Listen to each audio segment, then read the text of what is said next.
All right, here we go. Hey, happy Saturday, everybody. Again, my name is Mike B, and the show that we're going to do today is Mike B on the Bench. We're on the Survival Radio Network. The first thing we got to do is take care of some house business, and want to say thank you to the tavern here at Campbellton Road that they gave us this opportunity to come through and do this broadcast live here on the Survival Radio Network. All right. The show that we run is a barbershop style sports talk radio show that's very interactive. So if you have the feeling that you want to grab the mic on the topic that we're discussing, we got an extra mic up here for everybody that wants to talk, and we're doing this live. So here we go. All right, first thing we're going to start off with is the crazy week in the NFL. Dwayne, this is one of the bench warmers. John, this is one of the other bench warmers. What's up, everybody? All right, so here we go. All right, gentlemen, let's start it off. What's up, man? Hey, super excited to see everybody out here. Thank you again to the Tavern for the opportunity, Survival Radio Network for the opportunity. It's a beautiful day. Let's get it going. Let's get it going. John, what's up, man? What's up? Happy to be here at the Tavern. Crazy week in sports. Landscape in the NFL is changing before our very eyes. And there it is. All right, here we go. Dwayne, you a Dolphins fan. We're going to kick it off with you, man. Talk about your squad, man. I am the resident Dolphin fan here by way of South Georgia, but hey, we've had a good week. Obviously, we all know about the Sue signing. I mean, I think he was the top free agent out this year. We landed him. We also went and got Kenny Stills from the Saints.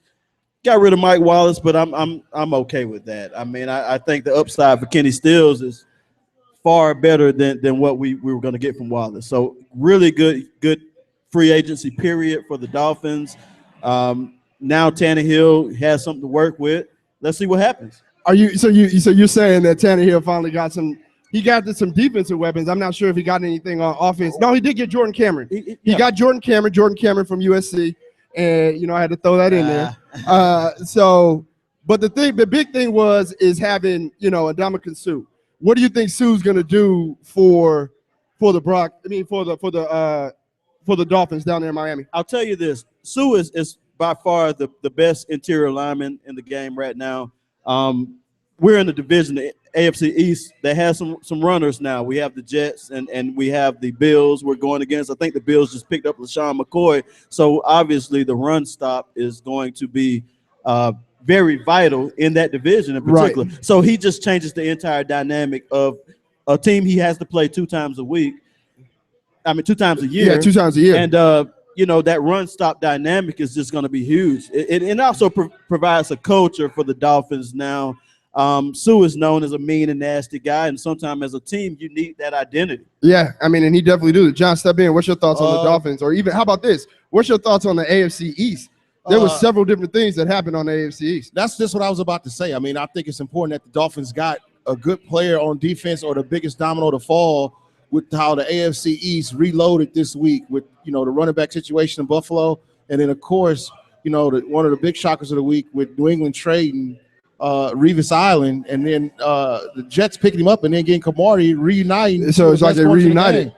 Yeah. What? Do you think that out here, Revis is out here playing like a mercenary? He's just going to get the money, man.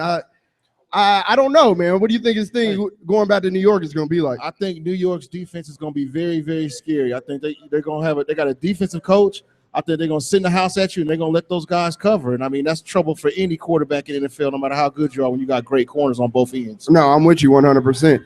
You're in that division. Go ahead. Tell me what you think, man. The Revis thing, and some may disagree, but I think he's probably the most overrated player ever.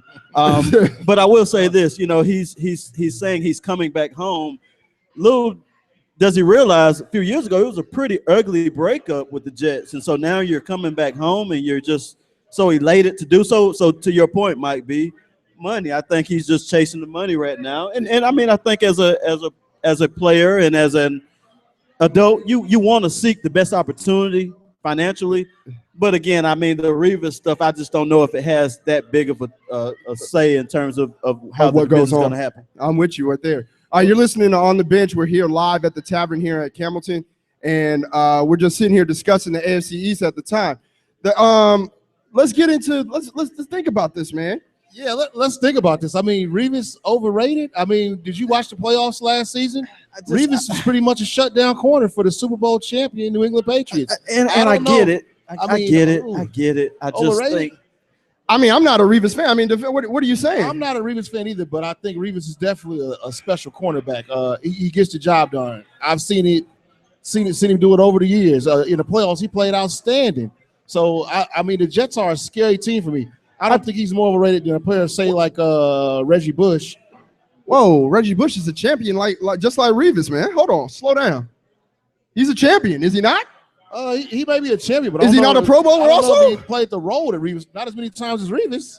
I think Revis is the beneficiary of a downtime at the cornerback and the DB position in general, man. You don't have the Deion Sanders anymore, Champ Bailey's anymore. So I mean, he is a good DB, but it's a good DB in a time where the defensive back position just you can't really name 10 top tier defensive DBs. backs. I mean, I'm with you on that. I can't. But we can name. But the thing is we can name Revis. We can't. I mean, but you name him, you're gonna name Revis. You're right. You can name Revis. All right, look at the Buffalo Bills, man. They definitely made some different changes in their thing. They made some. They picked up Percy Harvin. They picked up LaShawn McCoy. They also picked up. Who else did they pick up? Matt Castle. Matt Castle. They picked up Matt Castle, another quarterback. You know that's going to work with Rex Ryan. Tell me this: are the Buffalo Bills ready to make that next step? You think, John? I think the Buffalo Bills kind of in the same situation that the Miami Dolphins are. I think that the AFC East is going to be like the SEC East or West. It's going to eat its own. You know, with those 4 teams, all of them are going to be very, very competitive, and they got to play each other twice a year. So I think it's just going to be a tough division to get out of. You know, with those teams everybody reloading. Probably with the exception of the New England Patriots, but you just get in the benefit of the doubt because of coaching and quarterback. And because they're also the champion, returning champion. Step in here, Dwayne. Frankly, I think the Bills has somewhat digressed. I mean, they made some really good moves, but Rex Ryan, what has he really done in the league? I mean, he's been a coach for 6 years with the Jets. What has he really done in terms of success? I mean, I know he brings the attitude, and I understand about the personality. Two AFC championships.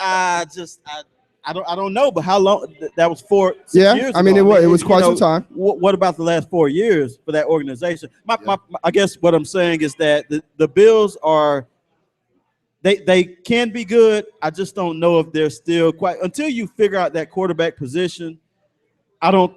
Quarterback position leads to success in the league, obviously, as we've seen with Tom Brady, as we've seen with Peyton Manning, with Drew Brees. Champions have bona fide good quarterbacks, and until right now they have EJ Manuel, and I think they signed Tyrod Taylor. They also signed Matt Castle. So I mean, that's serviceable. I'm not sold on. I know he's your USC I know, but I'm he's just not sold on Matt Castle at all. Yeah, I'm not either, Dwayne.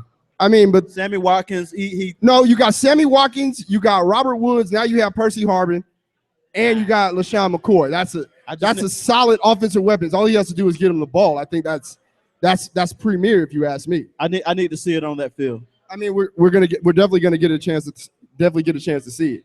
All right, here we go. So you're listening to On the Bench here at the Tavern on Camelton, and we're broadcasting live here with a bunch of people from the Survival Radio Network. We have some friends of the show, like For Home Field Advantage. Let's talk about the Philadelphia Eagles, man. Earlier in the week, everybody was looking around like, what is the Philadelphia Eagles doing? Now it's starting to come in shape into form with DeMarco Murray. John, you shaking your head. What's your thoughts, man? Mike B, I'm still like, what are the Eagles doing? As Dwayne just stated, without consistent quarterback play, you're not going to do well in the NFL. We know about Sanchez. We know about the quarterback from St. Louis who stays hurt. You know, I don't know if Chip Kelly's method is going to work. Is he going to get Mariota? I mean, what is he going to do? Is he going to use one of those guys as a bargain chip? I don't know, but I'm still looking at Philly, shaking my head.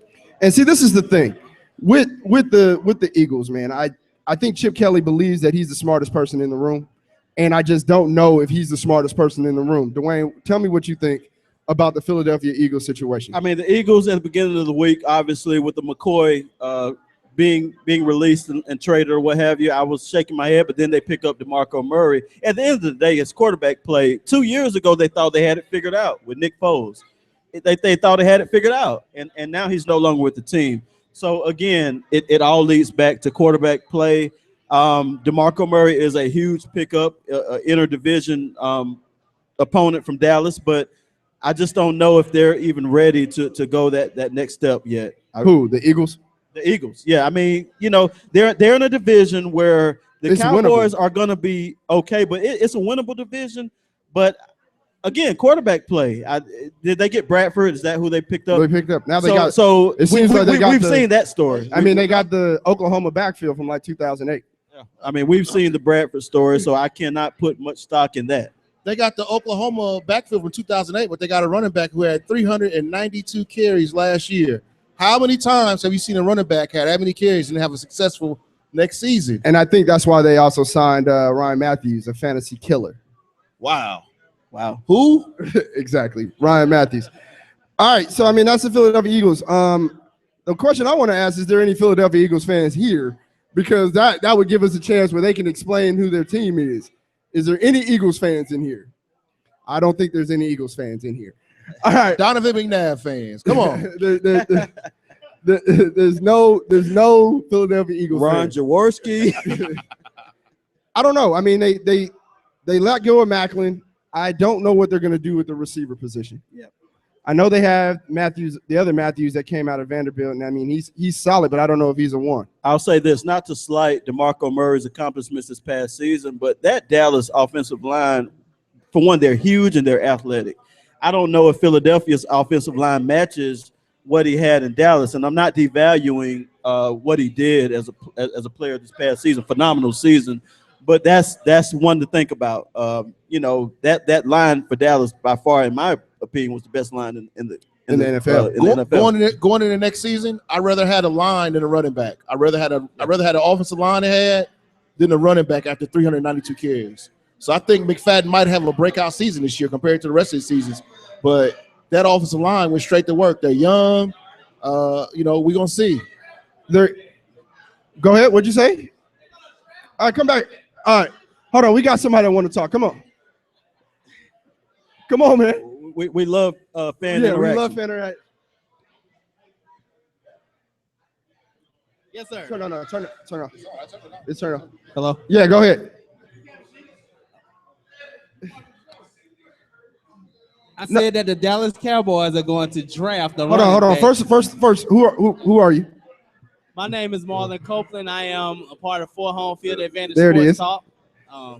Another show. My show comes on every Wednesday There at it is. 7 p.m. on All right. Blog Talk Radio. There it is. All right, so go ahead now. Are you a Cowboy fan? No, I'm not. Okay, but go ahead. Tell me what you think about the Cowboy situation. I think the Cowboys are in a pretty good situation. I applaud Jerry Jones for doing what he did because he's always been criticized over the years for being a horrible general manager, but he actually did a good job. He did not overpay DeMarco Murray. He's going to go out there, and he got Darren McFadden, which he's very talented but oft injured. And I also think that they'll draft him a running back in between the second and third round. You never know. That can be a Todd Gurley spot. You just never know. Do you think Todd Gurley's going to fall to the second or third round? Possibility. You never know. You never know. Hey, the thing is, though, they still going to have that offensive line. No matter who they have running the ball, you got to give credit to that offensive line, and they're going to have them for another 5 years. So all I'm saying is I'm not saying McFadden going to have 2,000 yards or nothing like that. I'm just saying he probably had the best season he's had since if he can stay healthy since he's been in the league. If he can he'll probably get about 100, 150 touches. Right. But we all know what that was about. We all know why they got McFadden because McFadden is an Arkansas Razorback. Yeah, he's an alum. He's an alum. That's an alumni. Is an Arkansas Razorback. So that was the first call they made. I will say this though, and I love your plug on Todd Gurley. Any Georgia Bulldog fans out here? Go Dogs anywhere. There it is. Go Dogs. There it is. But no, Todd Gurley would be a phenomenal fit for Dallas. As much as I hate to say that, being that I'm not a Dallas fan.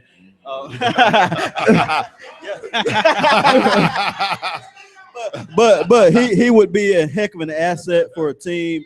you plug him in, he'll find the holes, and he's elusive. I think the key thing with Todd Gurley is obviously health, and we'll see. But really good point. I just wanted to chime in on your point. Skepticism too, because at the combine he would not allow them to examine him. Right. So right. we don't even know the status of his health. And that ties into Mike's point about does he go to the second or third round? That small amount of skepticism sometimes could take a player who we know is highly talented to the second or third round. I mean, that's interesting talk. I mean, Todd Gurley, that's one. Whenever Todd Gurley's name gets mentioned, Dwayne just lights up. So, I mean, I know the energy around Todd Gurley is amazing. But I think Todd Gurley is going to be in the first round. I honestly believe he's going to go to a team like the Chargers, a team that needs a running back. I could see him going to a team like Jacksonville. I could see him going to a team like Carolina. I mean, these are all teams that need running backs. And what kind of story would that be if Todd Gurley goes back home and plays in Carolina? Carolina. I think Jacksonville needs Jesus. Yeah, well, it looks hey, Jacksonville. That's one thing about Jacksonville right now. Jacksonville, the Jaguars are spending money like crazy right now. They are really spending money. I mean, they did sign quite a few players. They picked up Thomas from Denver, and they're moving forward. I just think that they got to figure out their quarterback situation, and they're going to be decent on at least on offense. The quarterback is just so suspect in my opinion. I opinion. think he's young, but he can make all the throws. Yeah, but the main. But he doesn't have the main throw that he can't do is the right throw. He can't seem to get it complete. Well, I think he needs some talent out there. I mean, Mercedes Lewis was horrible. His wide receiver is Often in trouble. rehab. Yeah. I mean, he doesn't have any talent to throw You know, to. the main problem that they have is the division they in. They got to go against Andrew Luck and the Indianapolis Colts, so it doesn't even matter, man. That's 2 wins for the Colts. Coming from the resident Midwest fan. Coming from the person that loves the Colts. Hey, your team, actually, your Talk team. about the team that loaded up. We got to talk about the Colts, everybody. Hey, thank you, Marlon, for jumping in on that.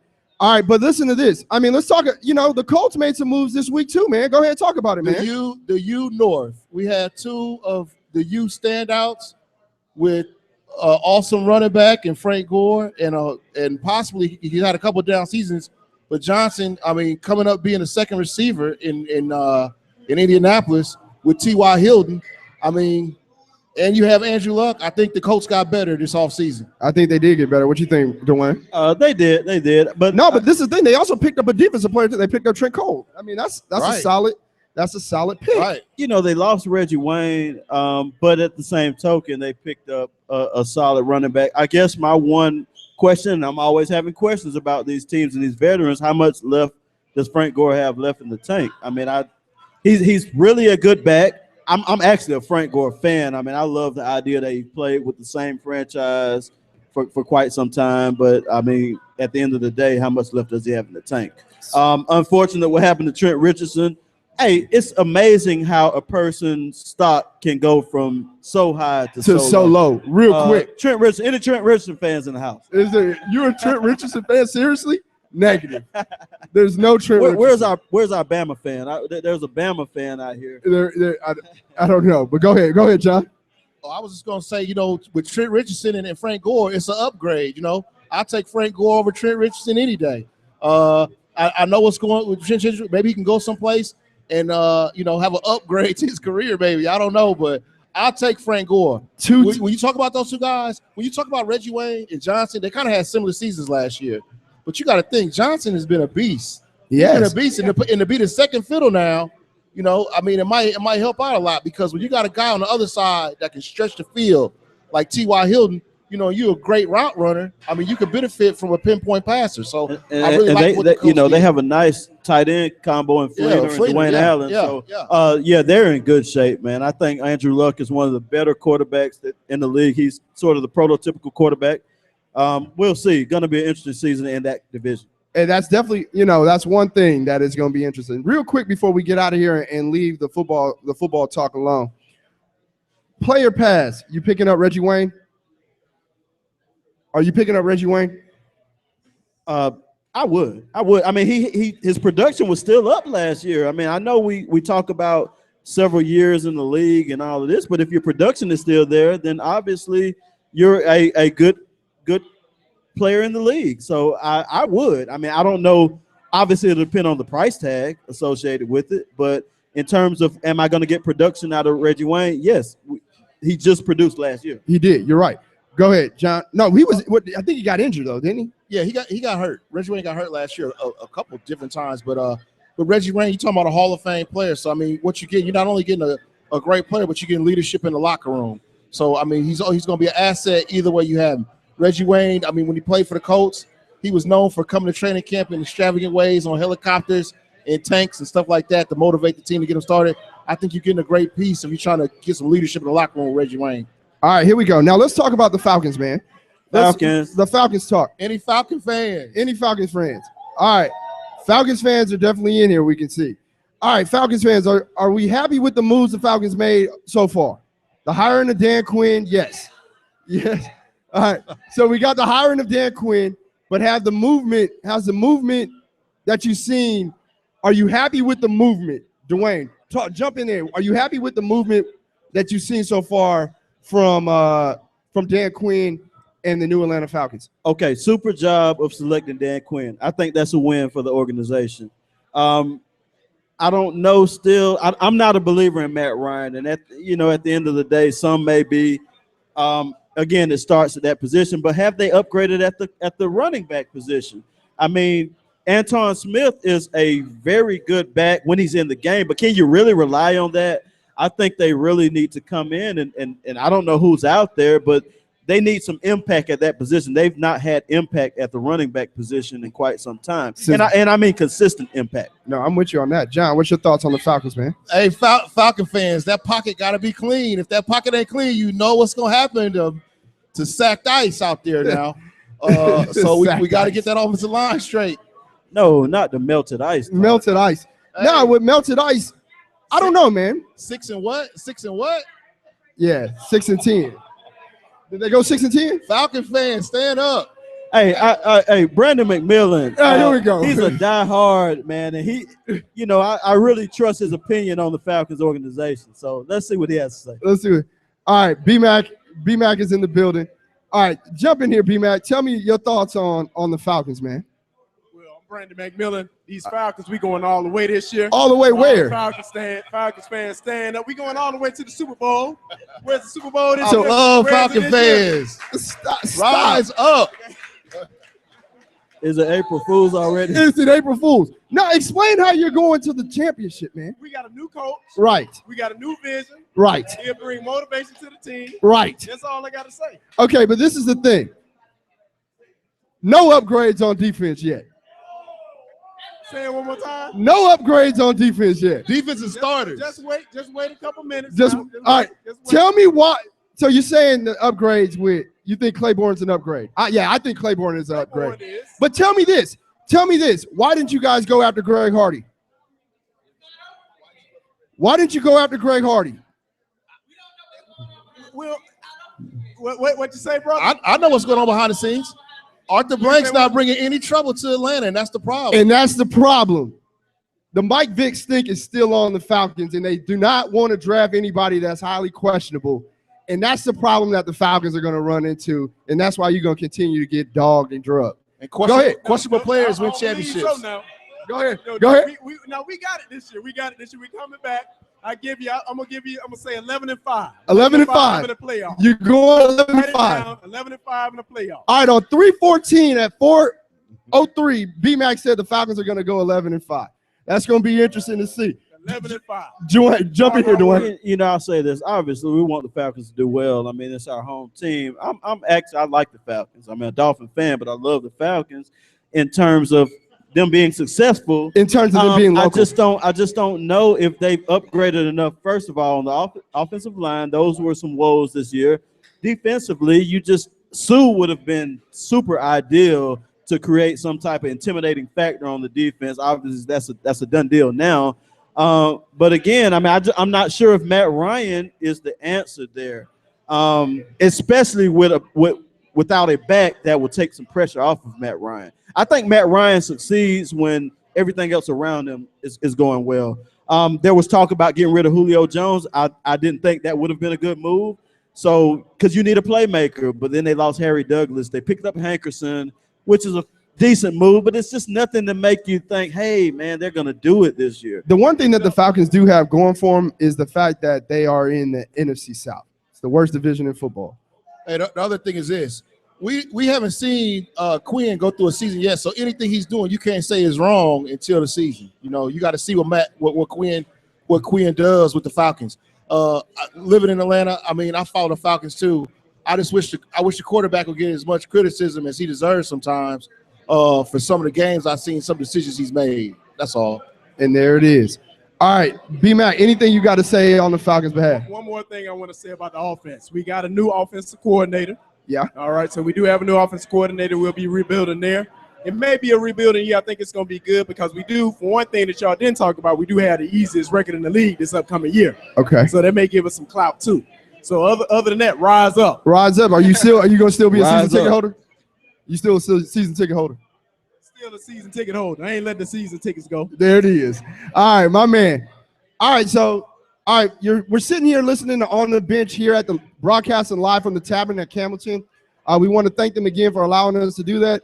And with that said, we're going to get ready to go to a break and listen to the sounds of DJ Lady Lethal. Stay tuned and stay with us.